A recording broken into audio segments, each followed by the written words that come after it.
I just wanted to tell you that like the last class, we can have a sort of introductions between you all and me through the chat. If you all wanted to ask any questions from me, you all can chat with me, or you all can send a message through the chat, and then I'll respond to that those questions or any clarifications. So before starting the today's class, do you all have any questions from the previous two classes related to the risk management? If you all have any questions, you all can send the message or the text me, then I will answer. Otherwise, we can move into the class. This class, what I am going to do is actually I have structured this class into two sections. The first sections, I will discuss the rest of the theoretical topics or theoretical aspects, which is the continuation of previous two classes. In the previous two classes, we have discussed about the risk management, and today is the rest of the balance section of the risk management will be discussed today.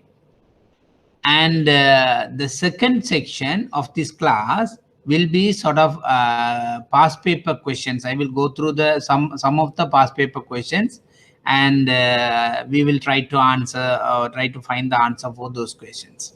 Actually, I like to reiterate that the first class I have mentioned to you all that I am going to take the three topics in this chapter.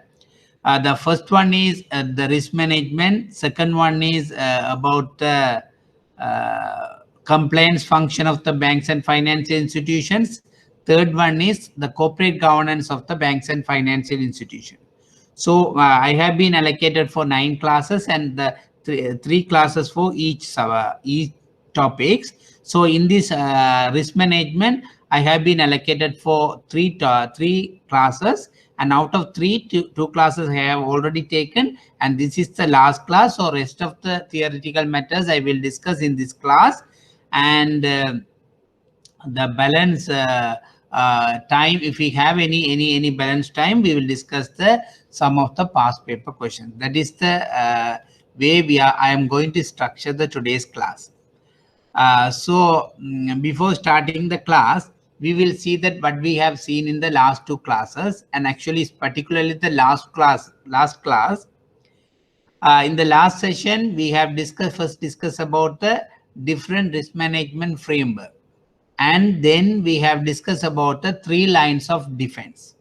Just to encapsulate the previous class topic, is anybody can tell me that what is the first line of defense, or who is the first line of defense in the risk management? If you all want, you can text me the answer. Who will be the first line of defense in the risk management? The branches. Or yeah, there are answers. The branches. Actually, the branches are the first line of defense in the first line of defense in the risk management, and then the second line of defense, the risk department, centralized risk department, and some banks, the compliance department also will come as a part of the second line of defense. And third line of defense, as we discussed, it is the internal auditors, who are the people giving the assurance to the management. Okay, all the risk management functions are in place in the institutions like the banks and financial institutions. Then we have discussed about the in detailed manner. We have discussed about the credit risk. Under the credit risk, we have seen the 2 main segregation: default risk and concentration risk. And latter part of the credit risk, we have seen some country risk as well. Then we have discussed about the related party transactions. Under the related party transaction, we have discussed several aspects in the related party transaction. Then we have discussed about the liquidity risk. In the liquidity risk, of course, we have seen the funding risk as well as market liquidity risk. and then we have gap analysis, maturity gap analysis also we have seen. On top of that, we have seen some aspect related to the ALCO. It means the asset and liability committee functions, and what are the functions and what they have done in the what they are doing in the liquidity risk, related to liquidity risk management. Then at the latter part of the class, we have discussed very briefly about the market risk. So those are the things we have discussed in the last class. Then based on that, we will move to the today's one. Yeah.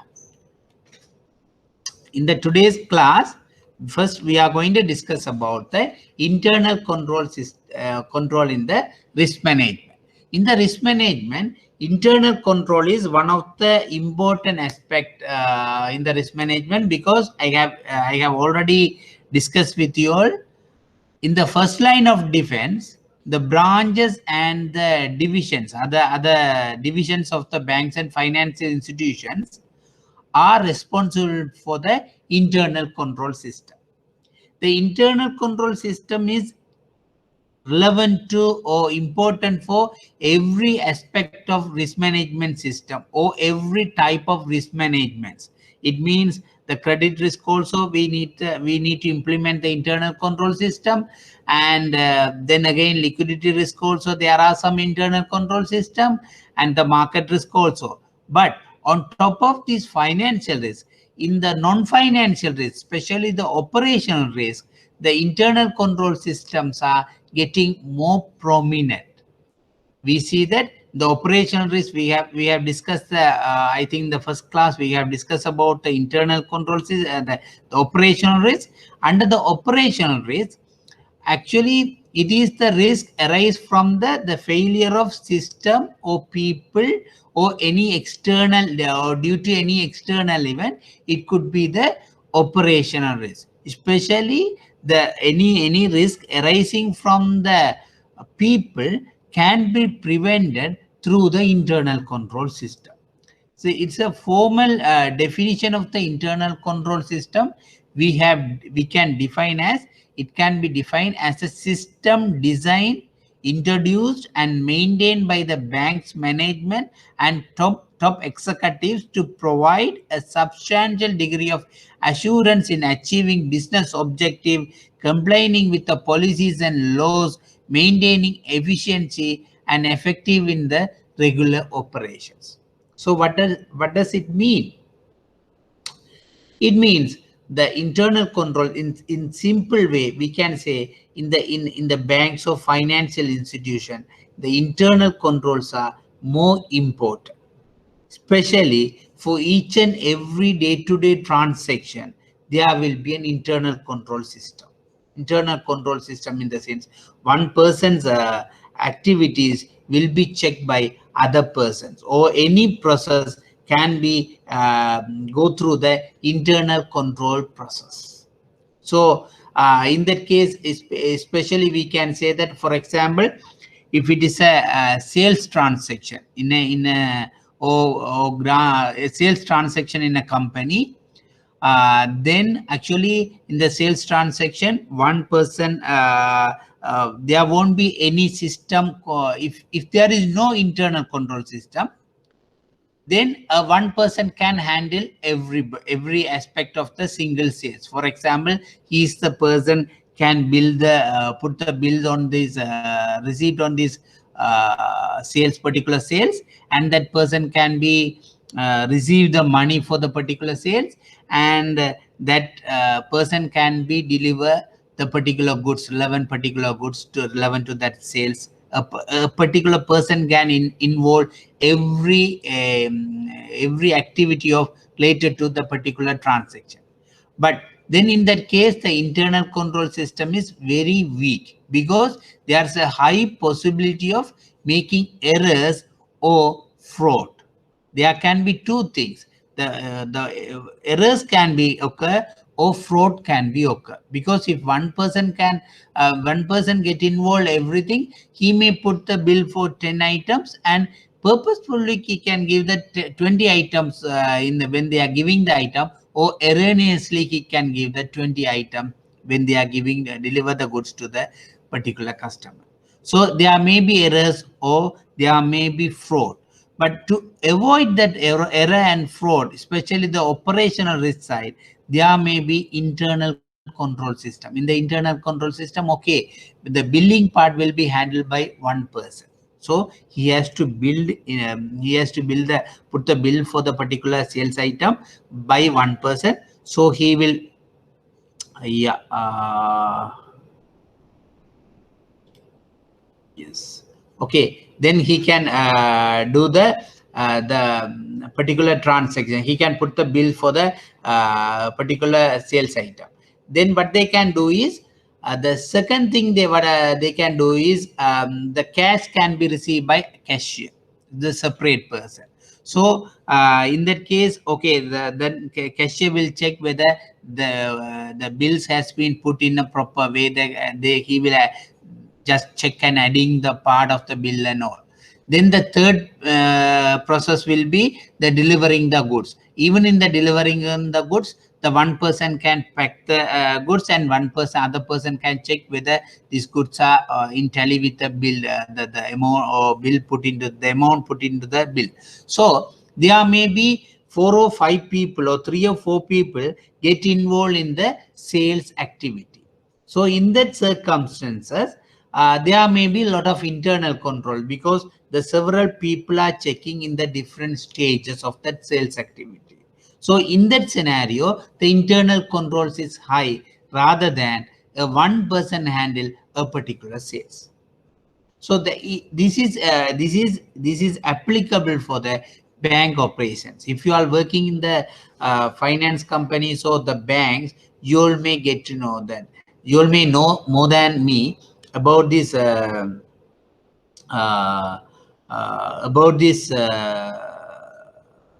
internal control system. So why we are doing the internal control system? The first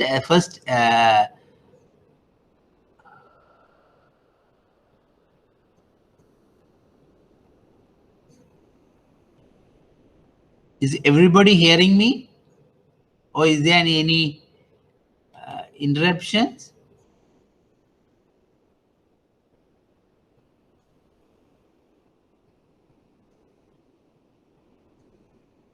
Okay, that's a response. So I'm continuing. So in that case, the internal control procedure can be in the following steps.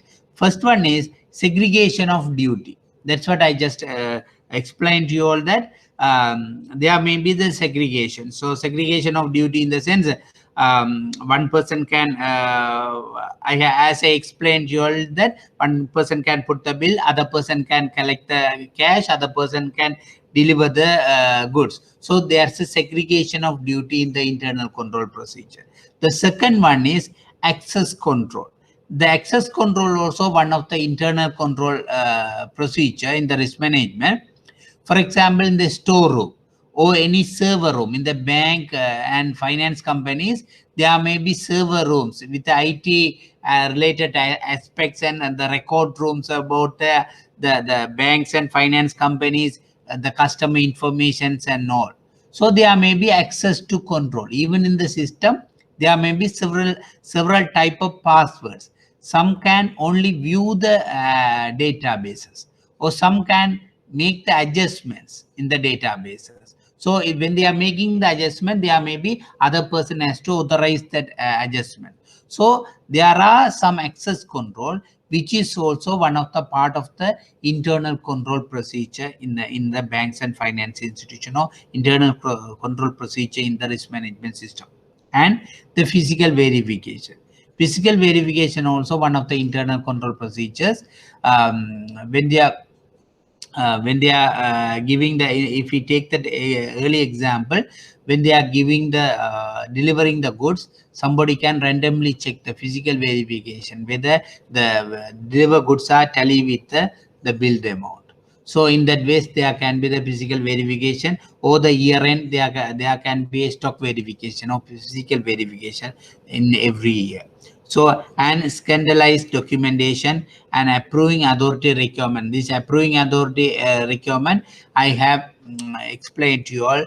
how can we how it's approving authority. For example, if there's a database in the banks, it can be adjusted by one person. So when they are adjusting that particular officer, some senior officer has to approve the that adjustment. Or otherwise, if there's a in the branch level also, you can observe that if there is a high amount of payment, 1 million or 5 million payment, then that payment has to be adjusted by the approved by the second officer or senior officer of the branch. So those type of approving authority requirement also is considered as a internal control in the risk management. So now we can understand that in the risk management there are several internal control.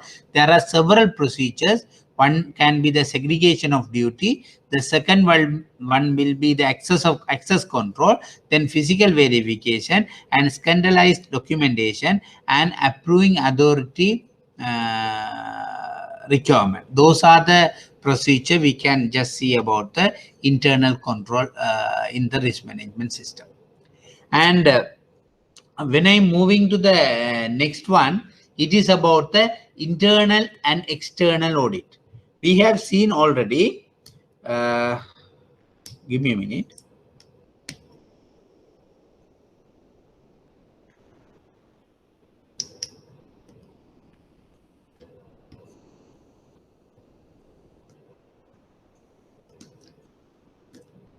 Yeah, we have already seen that in the risk management department, there are 3 lines of defense, and third line of defense is represented by the internal control or internal audit or internal audit department.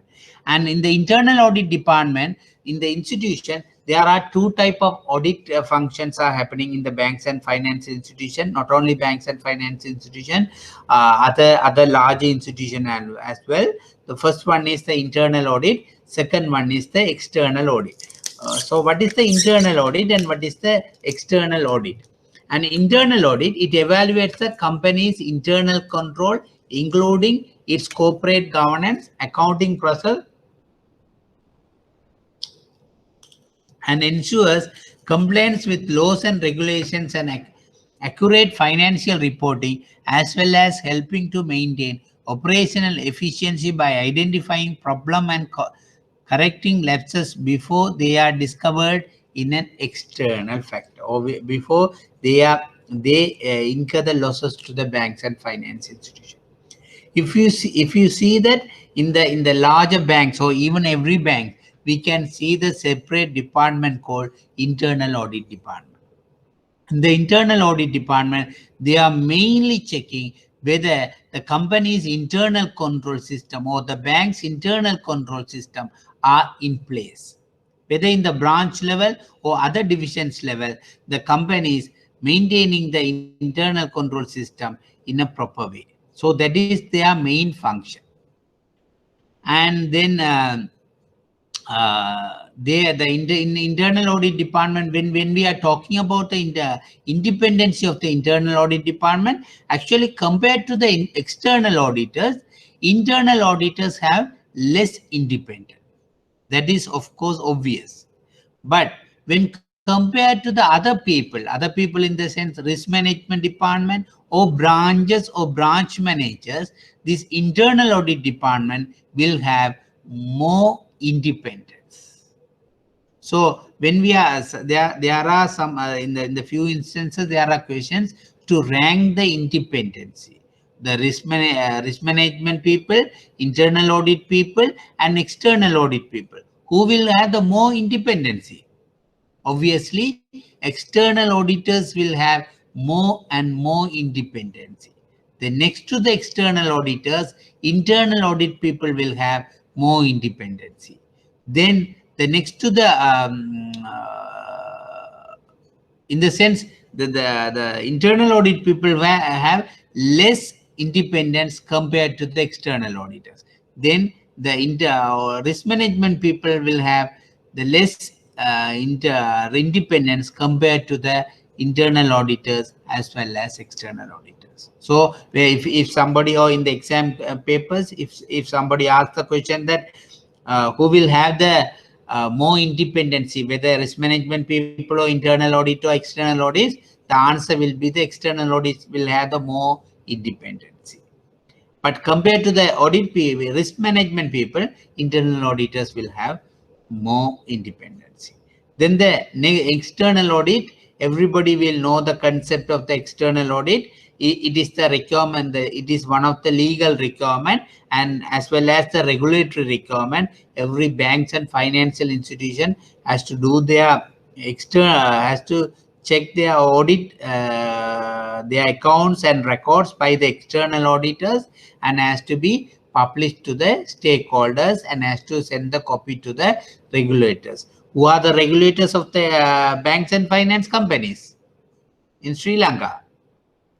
The Central Bank of Sri Lanka is the regulators of the banks and finance companies in Sri Lanka. So it's one of the regulatory requirement. Every banks and finance companies has to audit their accounts and records by the external audit and has to submit the report. So in the slides you can see that it's mentioned as a periodic audit conducted by independent qualified accountants to assure whether the accounting records are accurate and complete, prepared in accordance with the previous provisions of relevant accounting standards, and the standard prepared from the statements prepared from the accounts presented fairly the organization's financial position.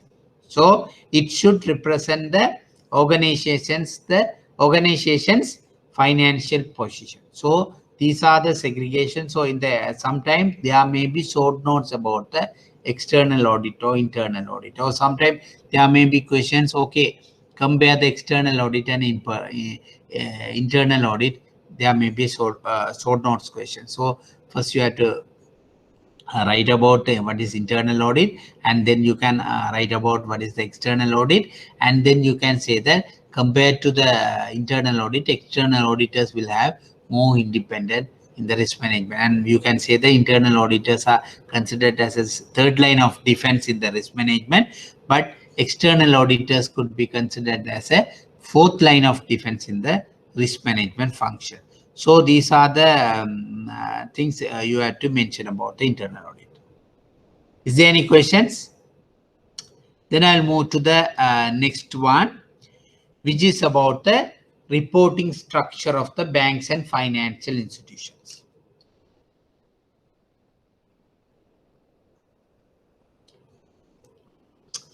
In the banks and financial institution, there may be several reporting systems. One is administrative reporting system, other one is functional reporting system, other one is risk reporting system. What is the administrative reporting system? For example, if you are an officer of the junior officer of a bank, then the administrative reporting system will be you have to report anything to the senior officer of your branch, and then that senior officer will report it to the deputy manager or assistant manager of the branch, and that assistant manager will report it to the branch manager, and in the branch manager will report it to the AGM, then AGM will report it to the DGM and CEO, etc. Likewise, this administrative reporting is very clearly established in a bank and financial institutions. So it is your superior in the day-to-day operations or any administrative matter. You have to follow the administrative reporting system or administrative reporting system. So in that case, every hierarchies you have to, the person has to report it to their hierarchy, and that hierarchy person will report it to their hierarchy. Like that, it will be a sort of a clear, defined reporting system. Here in the slide, we have mentioned that the administrative reporting, this reporting establishes a clear line of authority between positions and units in the organizations. So Actually, what is the between positions and units in the organization hierarchy? For example, in the position, as I explained, that junior officer may report it to the senior officer, then senior officer assistant manager, and assistant manager will report it to the manager, and manager will AGM, like that. The position wise, this is very clearly identified, established reporting line. The unit wise also, if it is a branch in the southern province, then that the southern province branch will report it to their AGM in charge to the southern province. So it is there may be in some banks, there may be an AGM who may cover the southern province and Supremo or some UA province, and then that unit will be clearly reported to the other unit. Or if it is the treasury, and treasury will report it to the particular, they are in charge in the unit in charge. That is administrative reporting function. It is very clearly established reporting system. The second one is functional reporting system. This reporting establishes a connection between positions and units at different management level based on the specialized nature of the function for which mutual responsibility is shared. For example, we can take an example in this way. It's a credit function. So in a branch, there's a large amount of credit has been applied, or for an application for a large amount of credit by a customer. So in that credit function, there can be some normal reporting system other than this normal administrative reporting system. This functional reporting system will be different for the particular function. If it is a credit, credit application, then that credit application, they will see, okay, if there is a limit, okay, if that is okay, up to 1 million only manager can apply, approve the particular loans and advances. Then if it is the more than 10 million or more than 1 billion 1 billion amount of requirement or request, then it has to be evaluated by the credit committee of the particular region or particular bank, or centralized credit division has to be processed if there is the loan amount above the 1 billion. In that case, the reporting system will not be the normal reporting system. So the particular credit division of the particular branch will directly send this to the AGM credit or particular credit evaluation unit, centralized credit evaluation unit, to evaluate this particular credit request. So in that case, rather than administrative reporting, this is sort of functional reporting. So similarly, the officer will report it to the manager, as well as he will send this to the credit evaluation committee or credit committee of the bank or finance company. So that type of reporting can be called as a functional reporting system. Then the third one is sort of risk reporting system. The risk reporting system is the communication of the risk management outcome for the purpose of comparing the results with a policy and early identification of potential problem. Actually, in the risk reporting system, there can be several reporting systems.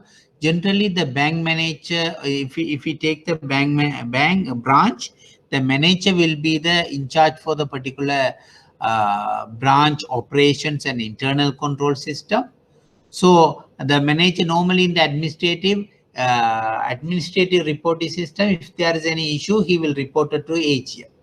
But in the risk reporting system, if the manager found that, okay, there's a risk in the particular operation, then there may be a separate reporting system. This manager has to report it to the chief risk officer or risk management, centralized risk management department of the particular banks and financial institutions.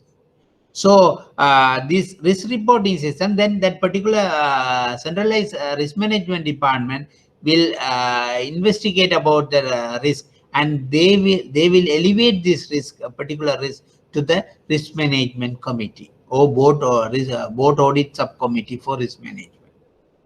Then if that risk is very serious, and if they couldn't find any solution for that risk, they will report it to the board. So the risk reporting system is different from the administrative reporting system. Even the risk reporting system, the branch level, so in the from first line to second line and from second line to board level.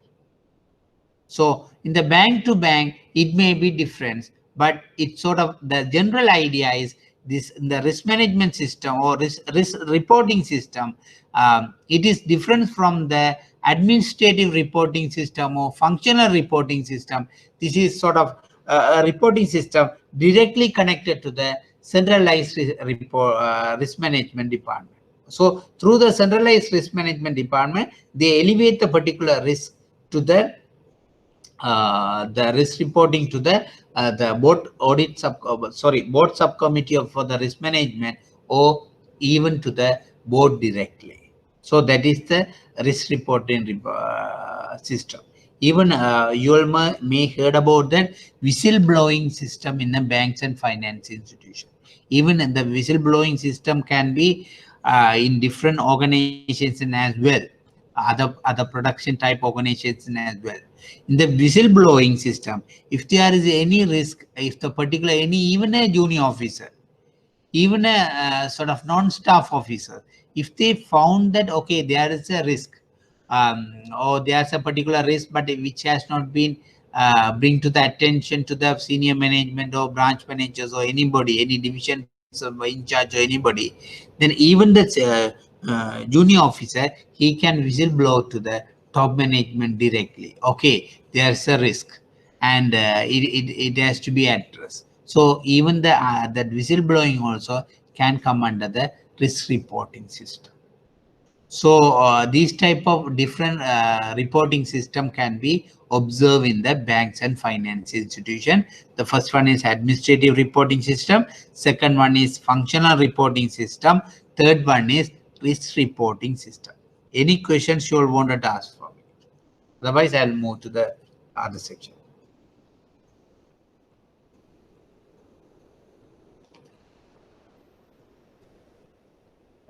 Okay. If you don't have the questions, I'll move to the other one. Actually, now we are moving to the other sections. There are several committees in the banks and finance institutions which are responsible for risk management system of the or risk management of the particular banks and finance institution.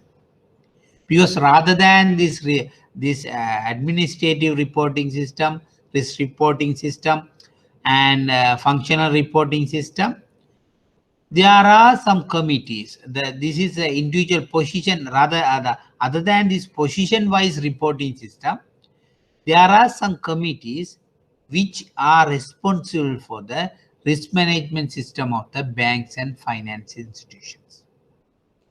Why these committees are in place in the banks and finance institution for risk management system, other than the simple position? For example, there's a chief risk officer. There's a for example, in the first line of defense level, the branch manager is responsible for the risk management. Okay, branch manager is there.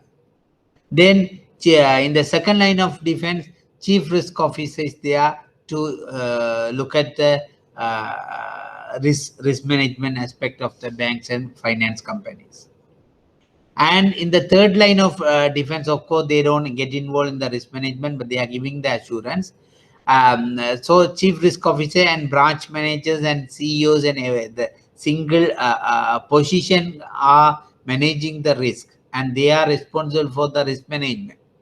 But on top of that, why there are committees which are given responsible for risk management? Because if you see the first bullet point of the slide, it's giving the reason. In order to enhance the efficiency of decision-making process and to focus the specific area of the business, the board of directors could establish certain specialized committees. In the banks and finance institutions, board of directors are responsible for each and every aspect of, so not only each and every, overall responsible for the banking operations. Overall responsibility. You have to keep in mind overall responsible of the or ultimate responsible of the bank operations. So they have to create the policies in the corporate governance. We will see this in very detailed manner, but just you may have the some understanding. This board of directors having ultimate responsibility on risk management functions of the banks and finance institutions. Even though they have the overall ultimate responsibility for risk management functions, not only the risk management functions, they may have the responsibility in other functions as well. Credit functions, treasury operation function, liquidity management. There are several functions in the banks, and these board of directors have the ultimate responsibility of those functions as well. So in that case, in order they have to take the decisions on the and they have to create the policies, and they have to put in place proper policy documents on the particular aspects. So what they are doing is they just segregate, they appoint separate committees, subcommittees, board subcommittees to focus a specific area and to enhance the decision-making process in that particular specific area. For example, if we take the risk management functions, they may appoint, or board of directors may appoint, a particular committee, board subcommittee for the the risk management board subcommittee for integrated risk management. Then in that board subcommittee, there may be one or two board of directors may represent in that particular risk management committee. They are one of the director may become the chairman of that board subcommittee. And in that case, then the board subcommittee for the risk management is responsible for risk management function, or they will monitor the risk management functions of the particular banks and finance companies. In that case, what will happen is the rather than entire board focus on this risk management function, they just particular one or two directors focus on the risk management function of the banks, while other directors may focus on some other areas of the banking operations. So number and nature of the committees depend on the many factors, including size of the banks, nature of the business area, and the risk profile. Actually, there is no hard and fast rule. Okay, this much of how many the committees has to be there, or what is the size of the company, how many members has to be represented in the particular company. There is no hard and fast rule, but it is depend on the size of the banks and nature of the business. If it is a large banks like BOC and People's Bank, there may be more committees. But if it is a small banks, there may be a number of committees. There may be one or three committees can be amalgamated, and they can see the 2-3 areas in the one committee. If it is a global banks, there may be more number of committees, and this the scope of the committee is also very narrow down, and they will look into the global operation of particular areas. And when the board appoint the committee, it should avoid the possible conflict of interest. This conflict of interest, of course, we will see in the corporate governance, but even now we have to see what is the meaning of conflict of interest. Can anybody have any idea what is the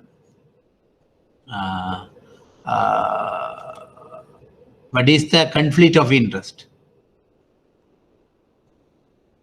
The banks and finance institutions especially. What is the meaning?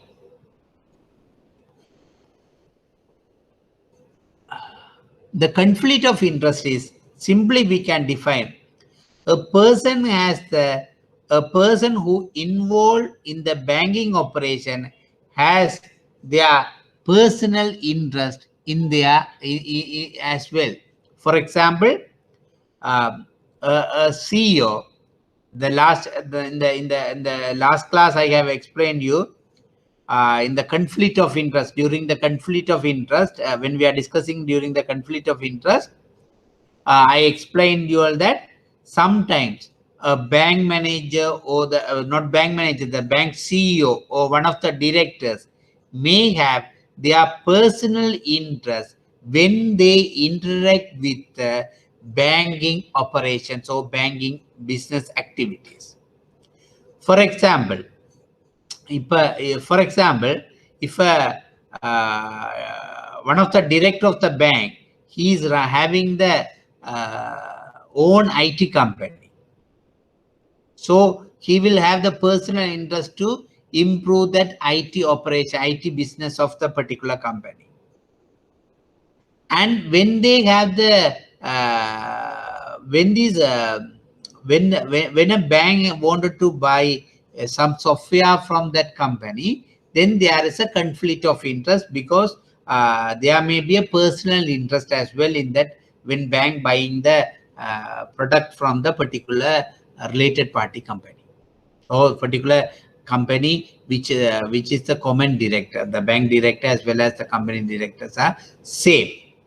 So in that case, there is a possible conflict of interest. So for example, even that particular procurement, the particular director is appointed as a tender board chairman. And in that tender board, they select a particular company, the IT company, as a vendor of this software. Then there's a clear conflict of interest, because the tender board chairman is the particular company's director, and who is the common director for this IT company as well. Then when the bank go and buy the or sign the agreement with the IT company to provide the IT related service to the bank, then there's a conflict of interest. Actually, the bank has to, the board of directors has to appoint somebody else as a chairman of the tender board. That means the conflict of that is the meaning of this last bullet. When board appoint the committee, it should avoid a possible conflict of interest. In other way, I can explain this. For example, CEO also one of the director in the bank. Okay. He is having interest on the each and every aspect operations on the banking business.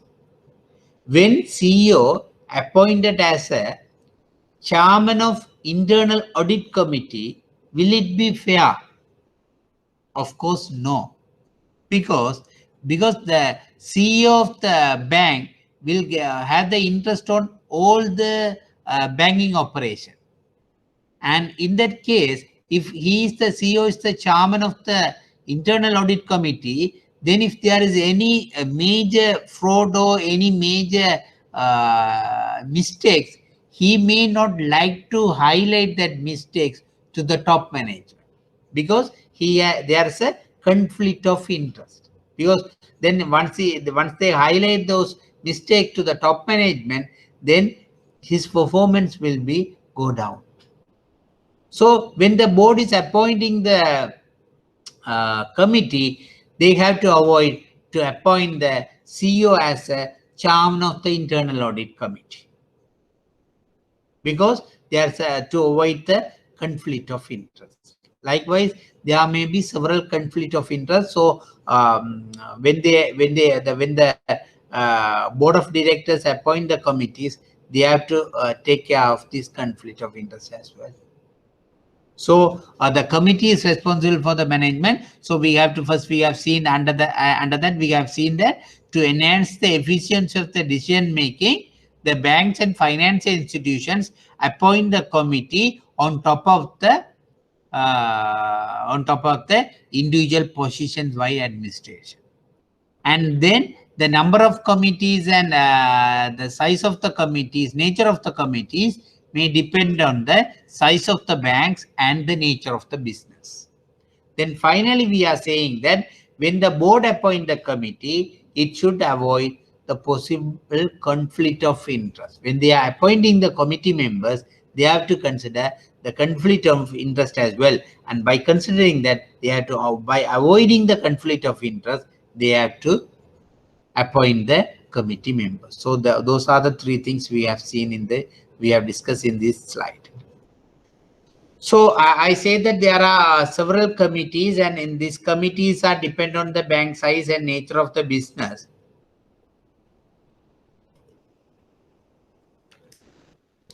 But generally there are certain committees which everywhere, every banks and finance companies we can see. Even board of directors also can be considered as one of the committee, because they are just group of people. They manage the bank and finance companies. So board of directors and board audit subcommittee, which is one of the important committee. Every banks we can see this committee. And then board risk subcommittee and credit committee, asset and liability committee, investment committee, IT steering committee.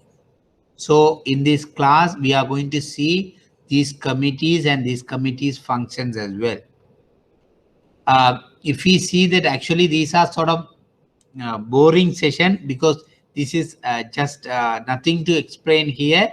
If they have the particular responsibilities, these responsibilities, we can just say, okay, these are the responsibilities these are having, but this may come to the exam. So you have to keep in mind, okay, this may come to the exam. So you will have to keep it memorize or something. Okay, what are the functions these board of directors having, or you can just understanding in a way to keep it in mind. So responsibility to the board of directors in the risk management. With regard to the risk management, what are the responsibilities they are having, board of directors? First one is decide on risk appetite and risk tolerance level. So what is risk appetite and what is risk tolerance?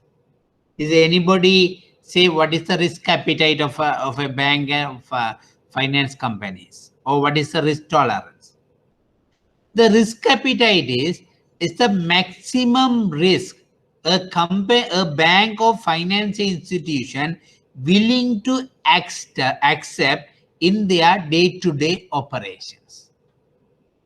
What do you mean? It means the risk appetite means a maximum risk level a bank or financial institution ready to accept in a particular business operations is called the risk appetite. For example, in a bank, okay, they may decide in the particular year we can accept maximum 10 million loss in any investment activity. So one bank may decide, for example, this is a hypothetical example. One bank may say that, okay, our profit is this much, 100 million is our profit, or our profit is 50 million or something. They may say their profit, and based on their profit, based on their nature of business, based on their size of business and different factors, they may decide, okay, during the particular year, for example, 2020, we can accept maximum 10 million loss from a particular or any of the particular investment activity. So that is the maximum loss the bank could able to, or bank ready to accept. The maximum loss amount is the 10 million. So that maximum loss amount could be the risk appetite. Maximum risk which the bank is ready to accept is called the risk appetite. So when the bank decide that 10 million is the maximum risk appetite to them, then what they will do is, when they invest in the share market, or when they invest in the bond market, or when they invest in the debenture market, they will work out their maximum risk level if the maximum risk level is more than 10 million, then they will not go for the particular investment. They will go for an investment where maximum loss could be less than 10 million. Is that meaning that the maximum amount of investment is 10 million? No, it is not that meaning. The meaning is the maximum loss from that particular investment should be less than 10 million. For example, if a bank invest in 50 million rupees, 50 million in a particular share investments, there may be 0.1 percentage of or 10% chance to lose entire money. There may be a 15% chance to lose half of the money. There may be 35% of chance to getting the invested amount without any losses. There may be 50% chance of getting the 10% return for this particular investment. So they will work out the in the percentage wise, they will work out the maximum possibility of loss, and based on that they will identify what is the maximum loss could be. In that case, the maximum loss could be 10% of the invested amount. It may be 5 million. Then the maximum risk appetite of the particular bank for a particular any investment activity or risk appetite level is 10 million. In that case, the bank will accept this particular investment. So now you have to understanding that what is risk appetite is the bank will, the maximum loss which a bank would accept to for a particular at a period of time is called risk appetite. So deciding the risk appetite and risk tolerance level could be a responsibility of the board of directors. So that is the first one, that decide on the risk appetite and risk tolerance level of the bank. The risk tolerance level I just simply explained to you all.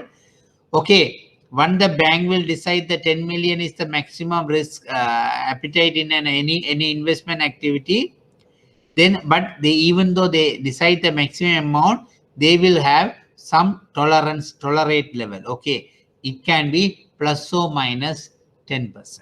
So it can go the level up to 11 million level. So the board of directors has the responsibility of deciding risk appetite and risk tolerance level for a particular bank and finance institution. And then second responsibility, define the risk governance structure. What is the risk governance structure? Actually, in the risk in the bank or finance companies, the board of directors will be the top hierarchy in the risk governance structure. Then board subcommittee for risk management will be the second hierarchy, and then centralized risk management department. Then there are several first line of defense branches and divisions will become the first line of defense. So the bank or the board of directors has a responsibility to define the risk governance structure of the banks and financial institutions. The third one is formulate the policies and procedures, or deciding the policies and procedures. Even though policies and procedures are followed by the branch level, the ultimate policies and procedures has to be decided or approved by the board of directors, which is the responsibility of the board of directors. So decide the ultimate policies and procedures related to the banks and finance institutions. It is a responsibility of the board of directors. Then create awareness on risk management function also is one of the functions of board of directors or responsibility of the board of directors. Then encourage organizational risk culture. That is also one of the responsibility because Actually, it should be top to bottom approach in the risk management, because the risk management or compliance functions, first the top management has the willingness. Okay, we have to have a good risk management system in the banks and finance institution. When the top management has the willingness only, that will go pass it to the bottom level. If the top management does not have clear vision on the risk management function, or if they does not have clear idea how to create an organizational risk culture in a bank and finance institution, then the risk culture will not be created in the particular banks and finance institution. So it is the responsibility of the board of directors to encourage the organizational risk culture. Not in Sri Lanka, in some foreign countries, in the banks and finance institutions, there's a 1 week they will declare as a risk week. In that particular risk week, they will create several awareness among the officers of the banks and finance institution about the risk management functions of the banks and importance of the risk management functions of particular banks and finance institutions. They will have several programs to create more risk culture, creating organizational wide risk culture to establish or encourage the risk culture among the staff of the bank and finance institution. So that is what we are saying, that it's encouraging the risk culture of the banks and finance institution is one of the responsibility of the responsibility of the banks and one of the responsibility of the board of directors with regard to the risk management. Then they establish the risk oversight function also. One of the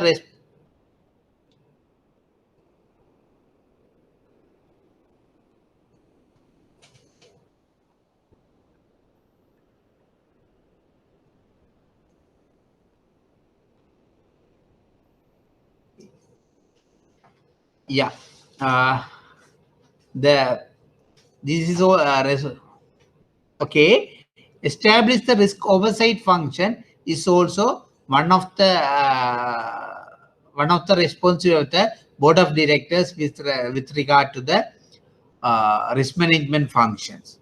What is the risk oversight function? Actually, there should be some oversight function in the risk. Centralized risk management department is responsible for the oversight function. So establish the centralized risk management department, and relevant risk oversight function is the responsibility of the board of directors. Then finally, periodically review the risk management functions is also one of the responsibility, because in generally centralized risk management department, what they will do is they will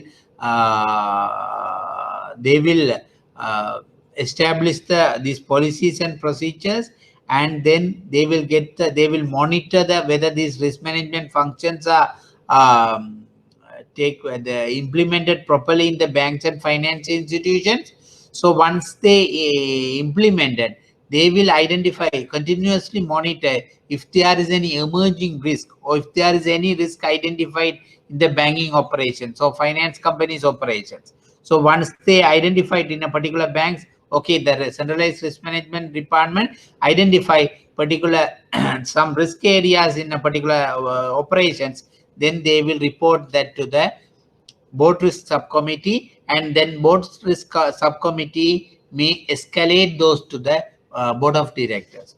Then board of directors periodically review the risk management functions and the risk management reports and everything. It is also one of the responsibility of the board of directors with regard to the risk management function.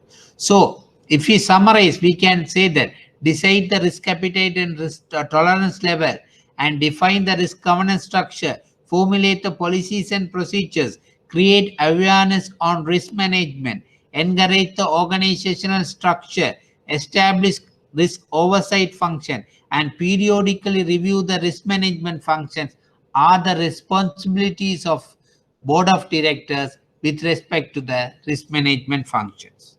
Understand? Do you have any questions to ask from me? Okay, then I'll move to the next slide, which is discussing about the responsibilities of board risk subcommittee. Okay, I have said that in the risk management structure, in the top, the board of directors will be there.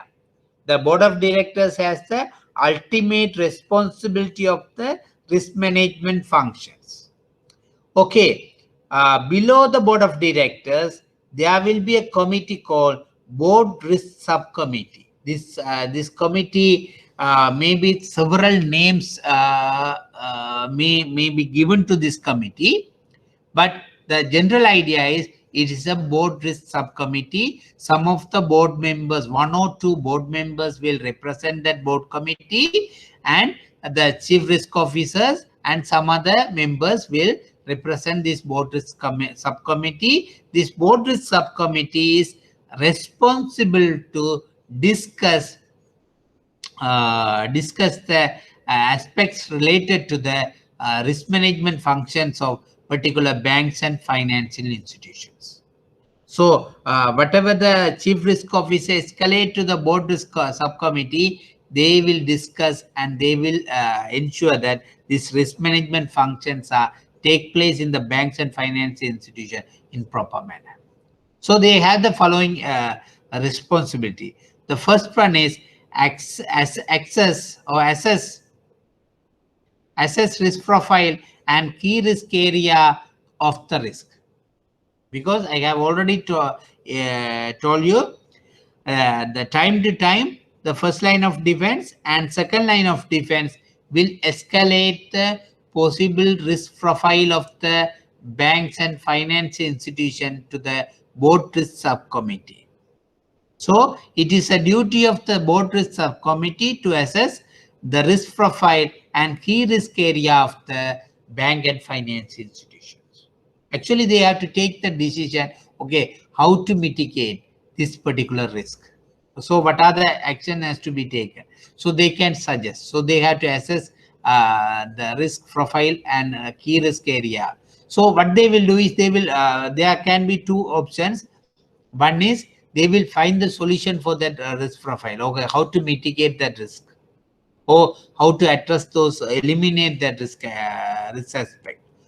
Otherwise, what they will do is, if they cannot find any solution, they will escalate those to the board of directors, or they will recommend to the board of directors about that particular risk. Then the board of directors level, sometime they may find how to mitigate the particular risk.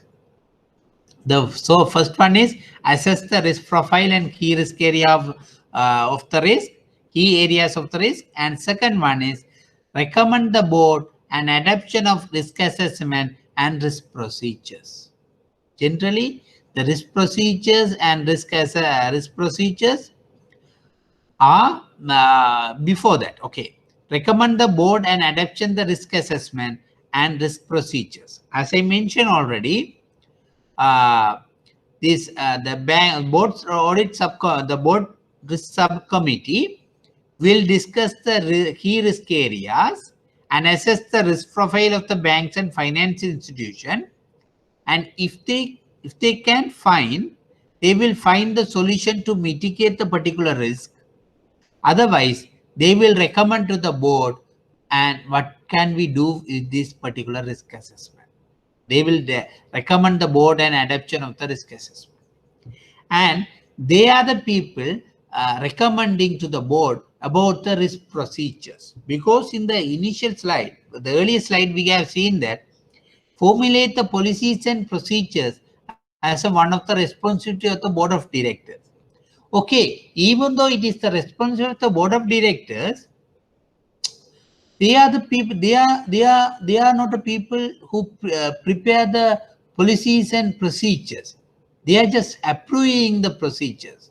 So who are the people preparing the policies and procedures? Actually, the centralized risk management department will first prepare the policies and procedures related to the risk management of the bank, of a bank and finance institution. So once they prepare that particular policies and procedures, they will submit that to the board risk subcommittee. So board risk subcommittee will go through that particular procedures, risk procedures, and what they will do is policies and procedures, they will escalate that to the with a recommendation, they will escalate to the board of directors for the approval.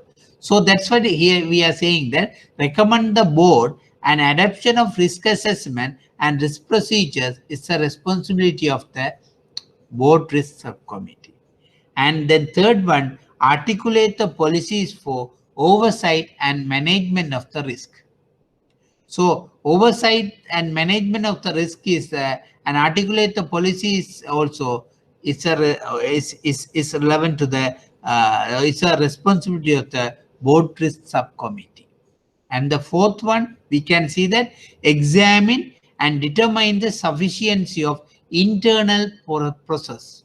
Okay, we have seen today, we have discussed several aspects of internal control system the today's class. Actually examine and determine the sufficiency of the internal control process or internal process is the duty of the board risk subcommittee, because okay, we are the risk management department can determine the internal, or can say okay, these are the internal control system first line of defense has to follow. But even that, if it is informed by the second line of defense, that means centralized risk management committee, centralized risk management department. But time to time, assess and examine and determine the sufficiency of internal control process is the duty of board risk subcommittee. How they assess and determine?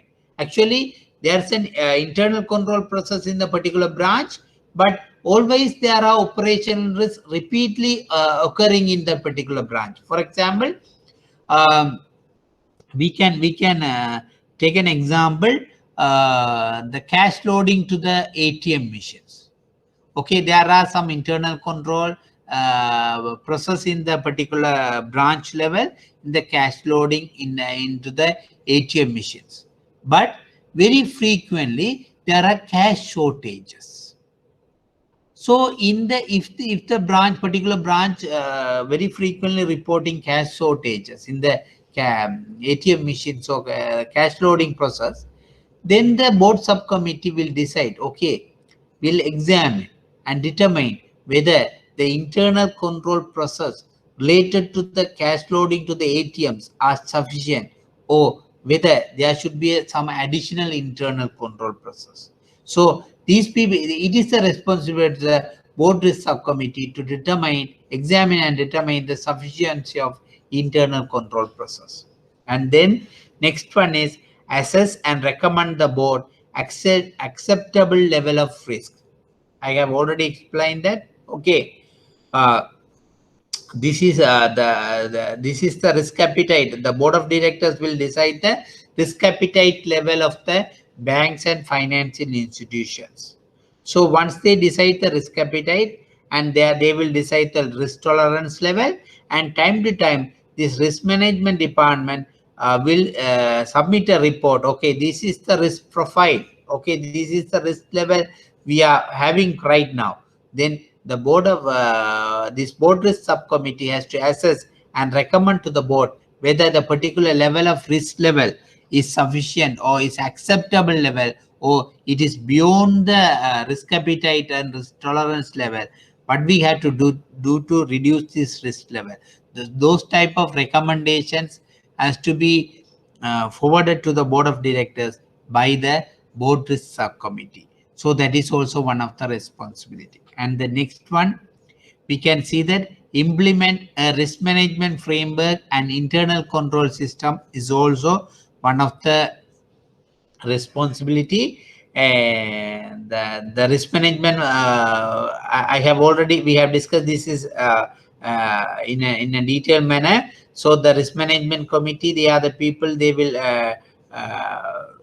first the board of directors, they will approve the policies and procedure related to the risk management framework and internal control system, and board risk committee has the sort of responsibility to implement whether it has been implemented by the centralized risk management department and the branch level in a proper manner.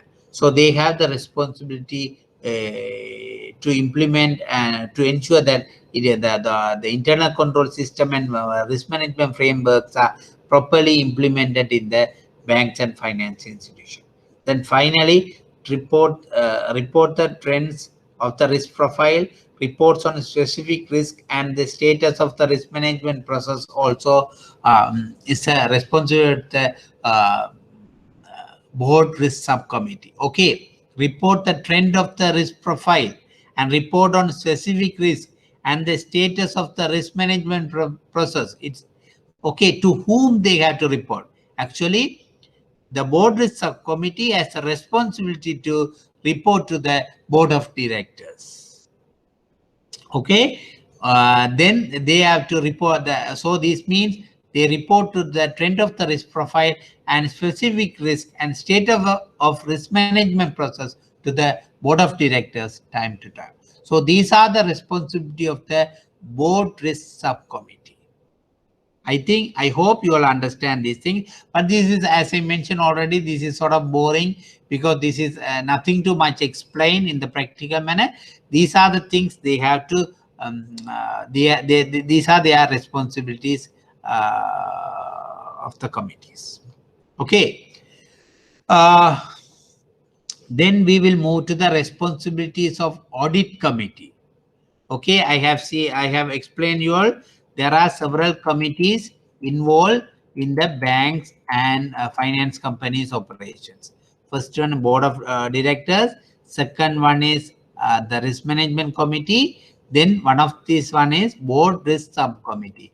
So we are going to see now the responsibilities of the board risk subcommittees. Okay, what are the responsibilities? First one is the ensure evaluation of risk faced by the organization. So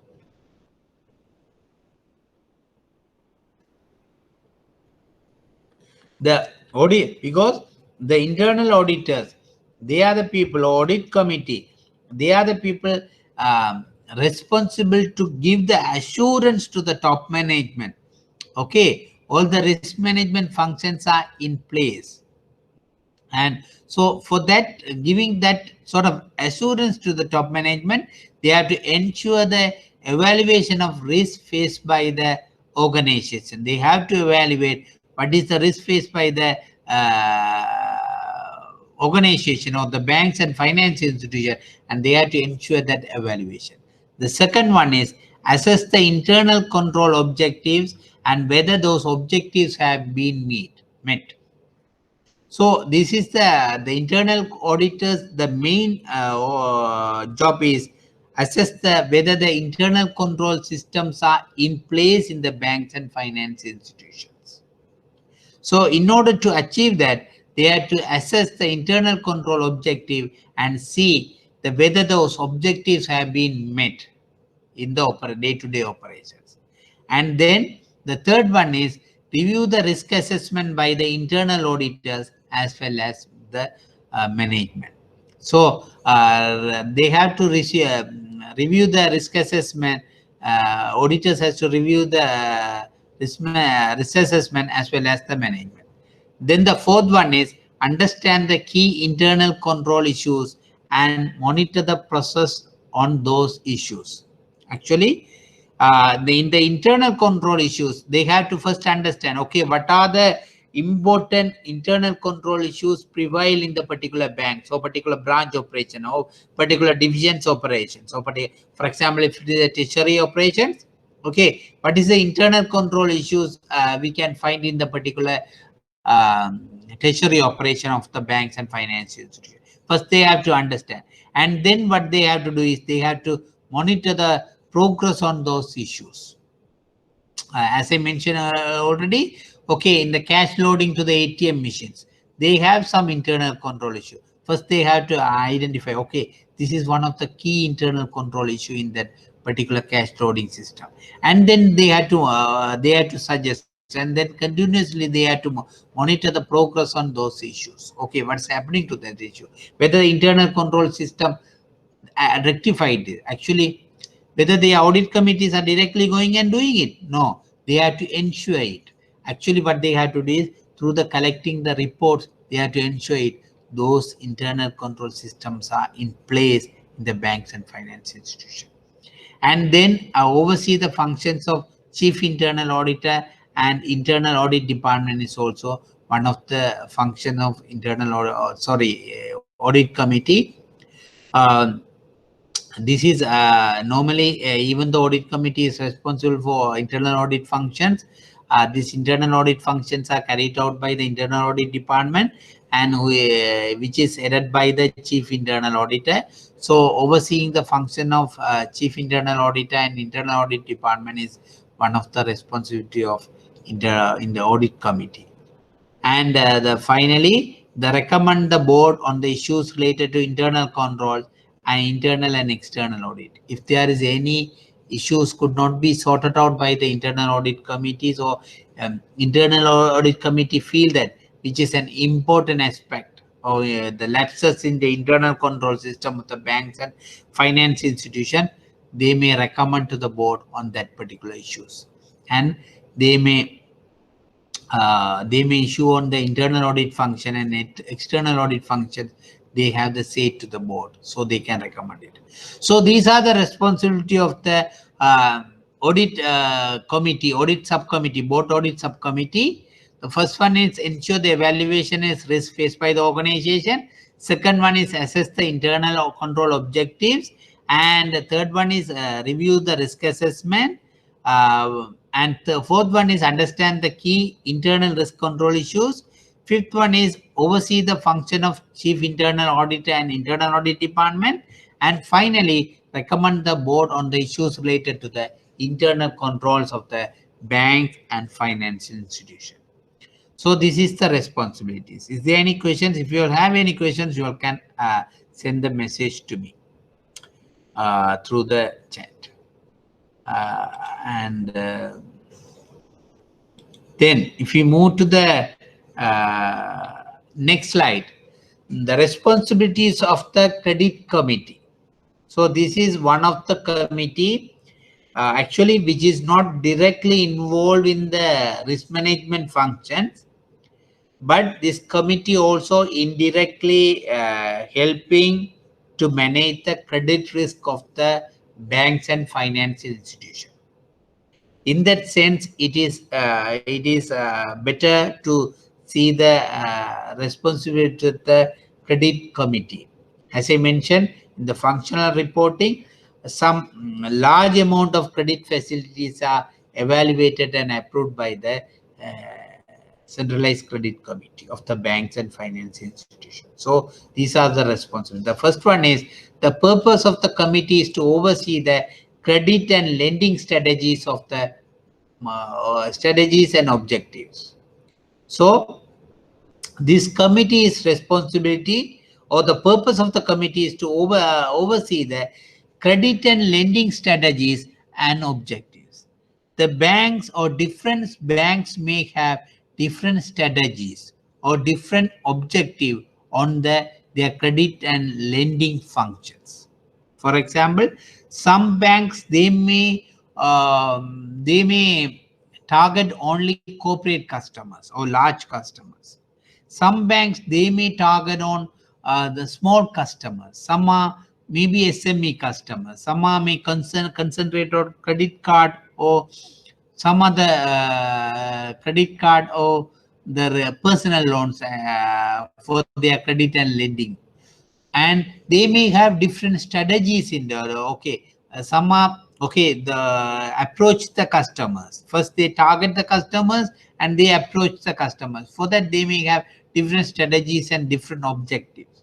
So actually this is the main purpose of the committee, is to oversee the credit and lending strategies and objectives. Okay, how can we lending credit strategies and objectives? How can we modify it, or whether these are happening in the proper way? The overseeing function is one of the purpose of the committee. Then second one is advise the board on policy related to the credit risk management, because we know that board may not have that much of technical knowledge on credit risk management. So this is one of the responsibility of the credit committee, advise the board on the policies related to the credit risk management. Even though board of directors are overall in charge for the credit risk management, they may not have the particular technical knowledge on that. So these the credit risk management committee has to give the advice to them. And third one is oversee the credit risk management, including reviewing internal credit policies and establishing portfolio limit is one of the responsibility of the credit committee. Oversee the credit risk management and including the internal credit policies and establish the portfolio limits. Because portfolio limit, the banks to bank has to decide several limits, portfolio limits. For example, banks may decide that, okay, the last class we said the diversification of portfolio is one of the strategy to mitigate the risk. So bank may decide that, okay, the personal loans, we have maybe 10% of the total loans and advances, or 15% of the total loans and advances.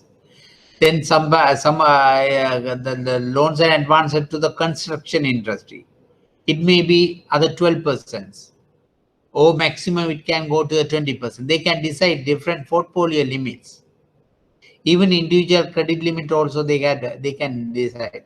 So these people are overseeing the credit risk management, including reviewing the internal credit policies, because the banks may have the internal credit policies, and establish portfolio limit is one of the responsibilities of the credit committee. These are very straightforward responsibilities. You can just by reading you can understand it.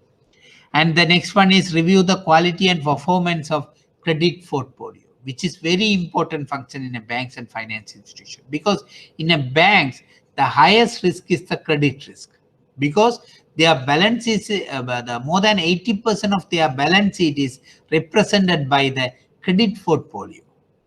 So managing the credit risk and reviewing the credit quality and performance is an important for a banks and finance institutions. So this is also one of the responsibility of the credit committee. And regularly report the senior management and the board on the issues related to the credit risk management. So this is as usually this board subcommittee or credit committee has to report to the board on the credit risk management of the particular banks and finance institution. Regularly they have to submit, okay, this is the risk level of the credit risk management of a particular prevailing credit risk management of the particular banks and finance. This is one of them. So if we summarize that, so purpose of the committee is overseeing the credit and lending objective and strategies, advise the board on the policies, and then next oversee the credit risk management, and then review the credit quality and performance of the credit portfolio, and regularly reporting to the board is the responsibility of the credit committee. Any questions you all wanted to ask from me? Okay, then we will move to the next one. It's about the IT steering committee. Actually, IT steering committee is not that much important, but just you all may have some idea about it. So IT steering committee is an administrative body that review and monitor the prioritize the major IT projects, because in the banks and finance institution there may be automations and there may be several systems and all. So this IT steering committee is responsible, and if there is an IT project, they have to monitor it and prioritize the IT projects and formulate the IT policy for organization and review it at a frequent level. if you see that there may be IT policies in the banks and finance institution, or there must be IT policies. These IT policies will elaborate several things. For example, simple thing, we can give an example. Okay, IT policy may say that the officers cannot share their passwords. Or they can't say that IT policy may say that, okay, outside devices cannot be bring into the particular divisions of the branch. Okay, you can't bring your laptop. Or they can say that IT policy can say that, may say that several internal control systems. For example, the pen drives cannot be put into the computers. Your own pen drive, only encrypted pen drive can be used. Particular. So likewise, IT policies can say the IT policies can. These are simple examples, but IT policies can have several aspects related to the IT, and this is the responsibility of IT steering committee to formulate the IT policy and review time to time, and ensure the IT strategy in line with the strategic goals of the organization, because IT strategy has to be in line with the organization goal. For example, in the 2020, every banks and finance institutions are also going towards the digital platform, online payment systems platform. So everybody is moving to that online payment, improving the online payment. Then this particular bank also deciding to move into the online payment system platform. Then in that case, IT strategy is also in line with that particular bank's overall strategy. Otherwise, if the IT strategy is something different and the bank strategy is something different, then there won't be any links. So it has to be ensured. And finally, this is everywhere you can say advise the board on the IT related matters, especially cyber security of the organization. So these are the things, of course, the IT related, IT steering committee things. And finally, this is I just included here because in some exam papers there are questions about the responsibility of the chief risk officer. Actually, there are two questions again and again coming. One is responsibility of the chief risk officer. Other one is responsibility of the about the compliance officer. So these are coming in under the short notes. So that's why I just included put one slides on this chief risk officer's responsibility.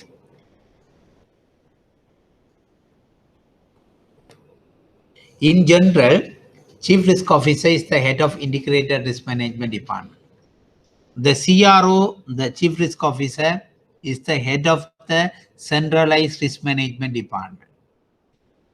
The centralized risk management department is coming under the second line of defense, which is responsible for overall implementation of risk management functions in the bank and finance institutions. So the head of risk management department are in generally as a chief risk officer. And chief risk officer is responsible for risk oversight functions of an organization. Generally, the centralized risk management department and chief risk officer is responsible for risk oversight function of the organization. If there is any major lapse in the risk management function, actually the CRO has to take the responsibility. He has to have the responsibility of the oversight function of the risk management of a bank and finance institution. The third one is CRO should have responsibility to any operational business lines or revenue generation functions. The CRO should not, you will have to see it again, should not have the responsibility to any operational business lines or revenue generation function. Why we are saying so? Anybody can say that. Why?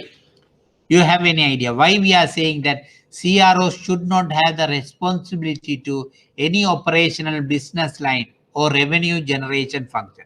Why we are saying so? Anybody?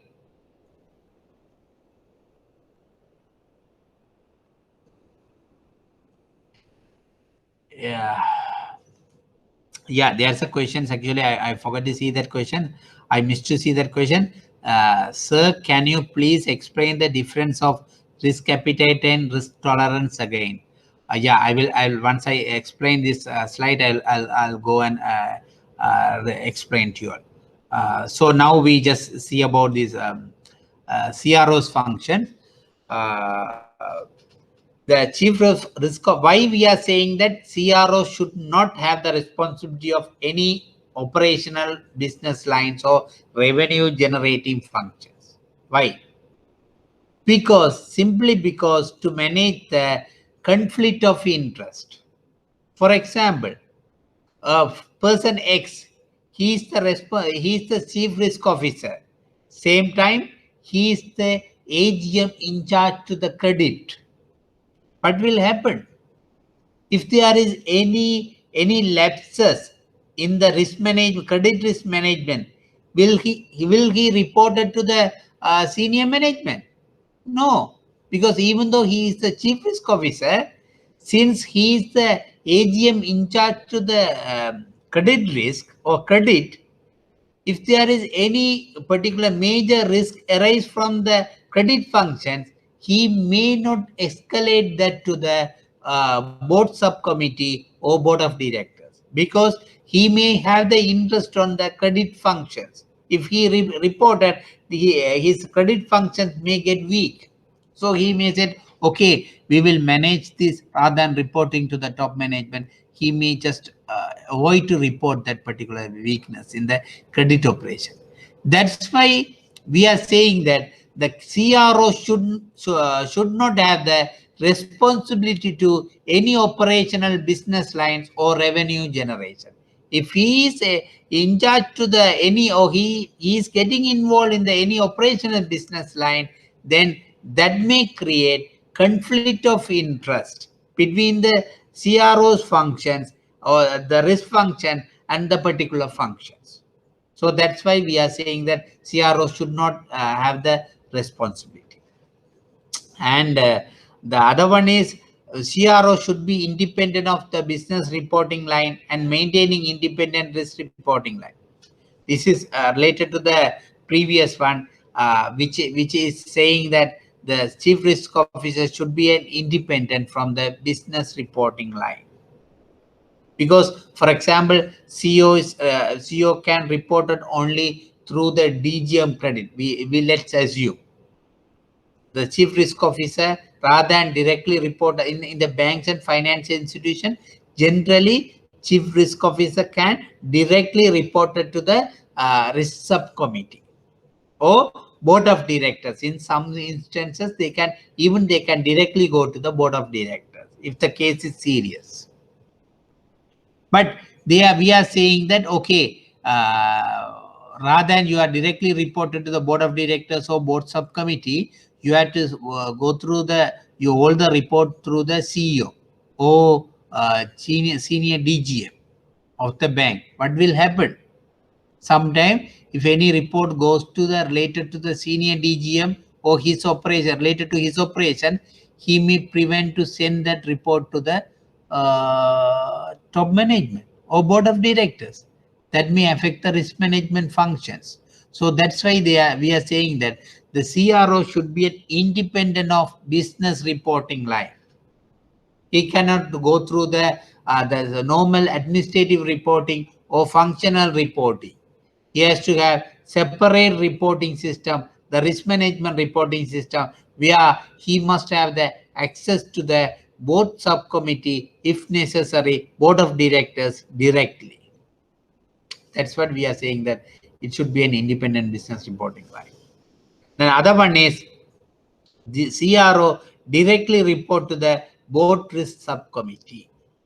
The board risk subcommittee, of course, that's what I say, that because they should not have the, or should have the independent business reporting line. It should be the board risk subcommittee level, and if necessary, directly to the board of directors. And finally, we are saying that CRO to have access to any information necessary to perform his duty.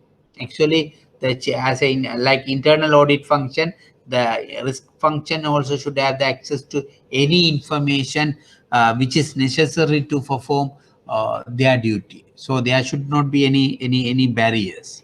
Then only they can function the risk management function in a proper way.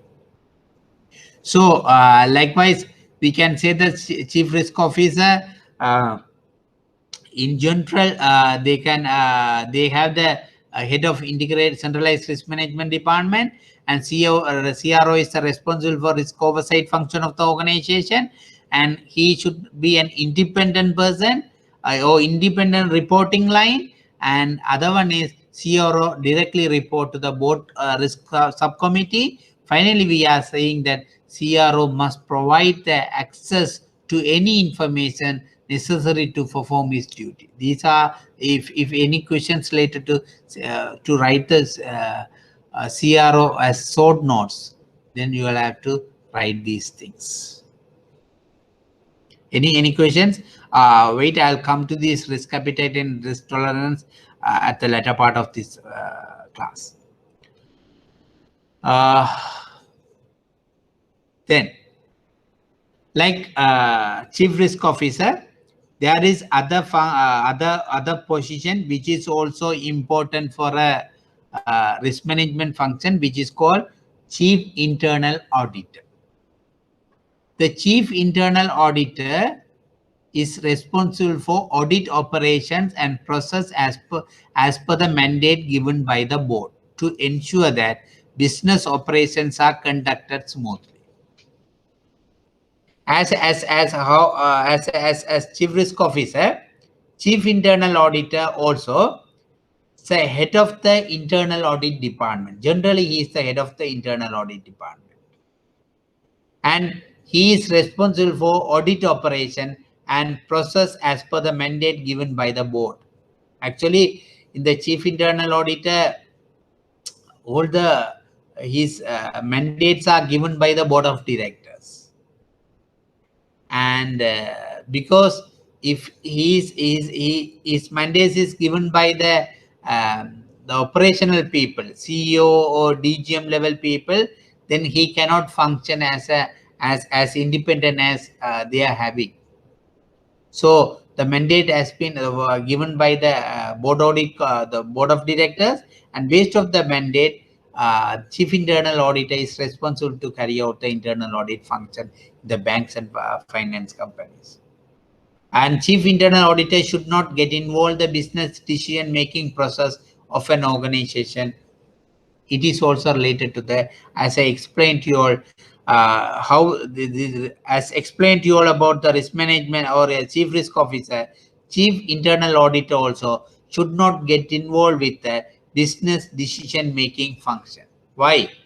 If he get involved with the business decision function, then he cannot function at the internal auditor job in an independent manner, because there may be conflict of interest between the both functions. Again, we take an example. If a chief internal auditor is the same person carry out the AGM risk or risk management function of the AGM risk. He function as a chief internal auditor as well as AGM risk. Then in that case, if something goes wrong in the credit function of the banks, he may not report that to the top management because there is a conflict of interest. It's an obvious. So to keep that independency, we are saying that chief internal auditor should not get involved any other business functions or business decision making function of the banks and finance institution. For example, we can take another example. The chief internal auditor, he is involving in the credit committee, and that particular credit committee is in charge for taking decision, or they are responsible to taking decision of large scale credit facilities. Okay, the chief internal auditor also get involved in the, we assume that chief internal auditor also get involved in that decision making process. And if something goes in that decision making process, will he report it to the top management? Obviously no, because he is a part and parcel of the that particular credit decision. Then the internal auditor will somehow avoid to report that to the top manager. To avoid those conflict situation, it is saying that chief internal auditor should not get involved in the business decision making process of the organization or certifications. Fine. Then we are saying that chief internal auditor should be an independent of the business reporting line. This is also same thing. Generally in the banks and finance institution, we can see that the chief internal auditors are given powers to directly report it to the audit subcommittee responsible for internal audit. Rather than because some other AGM, DGM and other officers, they have to report everything to the their hierarchy, administrative reporting level through the CEO. But chief internal auditor is not like that. Like risk officer, the chief risk officer, chief internal auditor also directly reported there any things, they will directly report to the chief internal audit subcommittee. If necessary, he will directly access to the, he will have the access to the board auditor, board of directors. And so the CAA should be an independent business reporting line, which is directly reported to the chief in audit subcommittee, or if necessary, board of directors. Finally, we are saying that CAA directly report to the board audit subcommittee as per the audit charter of the respective institutions. That's what I just explained. So we are saying that chief internal auditor is responsible for audit operations. Then we are saying that chief internal auditor should not involve in the business decision. And then we are saying that chief internal auditor should be an independent business reporting line. Then finally, we are saying that chief internal auditor directly reported to the board audit subcommittee as per the audit chart of the respective banks. So these are the things we have discussed. So when we summarize this, or I think by this we can into the this discussion point of the risk management. Before finishing it,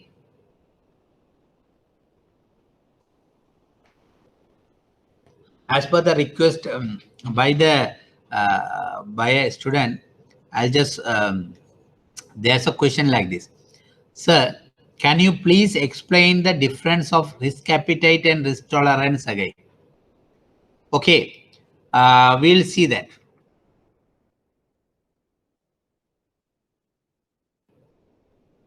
Yeah. When we are seeing the responsibility of the board of directors, we see the first responsibility, the decide on risk appetite and risk tolerance level. In that case, there's a two new terms, the risk appetite and risk tolerance. I have explained you this board of directors are ultimate responsibility for the risk management functions of the banks and financial institutions. In the risk management functions, there are two things they have to decide first. The first one is risk appetite. The second one is risk tolerance. Before implement the risk function of the banks and financial institutions, any board of directors or top management of the bank, first they have to decide what is the risk appetite level of the particular banks and financial institutions. What is the risk appetite? The risk appetite is the maximum amount of loss any bank or institution could incur in a particular period of time. If I say it again, the risk appetite is the amount, is the maximum amount which any bank or financial institution could incur as a loss in a particular time or particular period of time. For example, why we are having the risk management function? To avoid any unexpected losses or to manage any unexpected adverse impact from the day-to-day operation. That's why we are keeping the risk management functions. Okay, when there is an unexpected losses or unexpected events happen, that may create three type of losses to the banks and financial institutions or any other institutions. The first one is the financial losses. Financial losses in the sense we may lose the cash or we may lose we may incur some financial losses. Other one is reputational losses. That may our image or image of the banks and financial institutions may go out. Other one is failure to achieve the objective. That also one of the results may be due to the risk. So the first one, when we are taking the financial losses, the risk appetite coming to the scene. Okay, when they are deciding the particular bank's risk framework, first way they will decide, okay, what is the maximum financial losses this bank could face in a particular time. That's why I have said that, okay, the bank may decide that, okay, in the particular period of time within this particular year, 2020, we can incur a maximum loss of 10 million in any business activity. Oh, we can even simplify that. A investment division of the bank may decide their risk appetite level. Okay, when we are making any investment, we can incur maximum loss of 10 million. Maximum we can incur a 10 million loss in the particular year. The 2020, our loss, maximum loss could be 10 million. Beyond that, we won't go to any investments. So that particular 10 million can be called, the maximum amount of loss can be called as the risk appetite. So that is the maximum appetite of risk a bank or financial institution ready to take. The maximum appetite means the willingness, the appetite, the maximum appetite, maximum level of risk that a bank and financial institution ready to take in the particular year of financial year. So that is called maximum appetite or the risk appetite. The risk tolerance, even though they decide the risk appetite, there may be risk tolerance level. We can decide in we can understand this in the risk appetite is a sort of long-term objective. Okay, within this 1 year period, from any investment activities, we will incur maximum this much of loss. Okay, when we are calculating risk of the investment activities, we have to factor risk appetite, this much of the risk appetite. But even though we decide the risk appetite is the maximum, in the shorter period, we may go some extent to the beyond that level or some extent below, mostly some extent beyond that. For example, the shorter interval, within 1 year, we can maximum incur the 10 million as a maximum loss, but within a shorter period, we can go the 10% or 5% above the maximum level, because we know that, okay, there may be some positive results in the future that may set off these shorter breaches. So we will see, okay, in the long run or within the 1 year, the risk appetite, the maximum loss will be less than 10 million. So at the shorter time, we may go to the 11 million or level or 10.5 million level. So that is sort of tolerance. Based on the on top of the risk appetite, for the shorter period, we may go to some tolerance level. So the board of directors should decide what is the risk appetite of the particular institution and what is the tolerance level. Then this is sort of strategic. This is tactical level. So I think now you may understand this risk appetite and tolerance. I hope so. So we can I think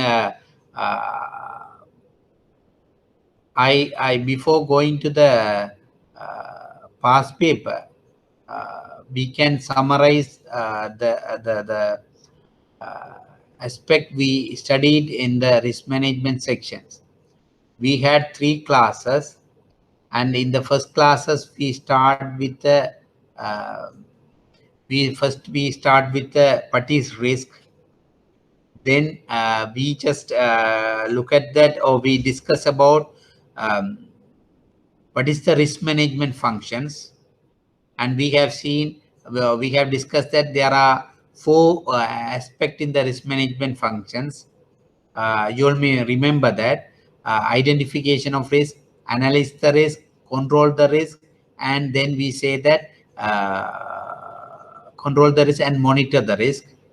Then we have seen that financial risk and non-financial risk we have discussed. That is the first class we have discussed. And in the second class, we have discussed in detailed manner what is the financial risk part and credit, what is the credit risk, and in the subcomponents of the credit risk, it's a concentration risk and default risk. Then we have seen the liquidity risk and funding risk, as well as stock risk. And then we have seen that something about ALCO, Asset and Liability Committee functions. Then we have discussed about these market risk aspects. And on top of that, we have discussed 3 lines of defense in the risk management, and first line of defense, second line of defense, third line of defense. Then we have discussed different risk management framework and silo-based framework and integrated risk management framework. I have mentioned you all, silo-based is sort of conventional, but modern risk management giving more focus to the integrated risk management. Then these are things we have seen the last class, and today we have seen the internal risk, internal control systems, and then we have seen something about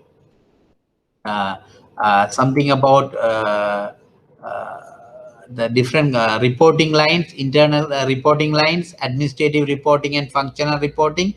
And then we have seen the different committees and their responsibilities. Under that, the board of directors responsibilities with respect to the risk management functions, and audit subcommittee and risk committee, credit committee, asset and liability committee. Of course, I haven't seen, because we have discussed that asset and liability committee under the liquidity risk management. Then we have seen the IT steering committee one as a next. So these are the things we have seen today. Then finally, we have discussed about the chief risk officer's functions and chief internal auditor's function. I think I have covered most of the things in the risk management. With this, you can face the exam. Actually, initially I had the idea to discuss some past paper questions and answers also today, but now time is I think time is sort of not adequate to start the questions, the past paper questions and answers. But anyhow, at the latter part of this class, these sessions, I will discuss these past papers together, or I can discuss these risk management past papers with at the time when I'm discussing the compliance sections past papers and answers. With that, I think I can stop today's class if you don't have any questions.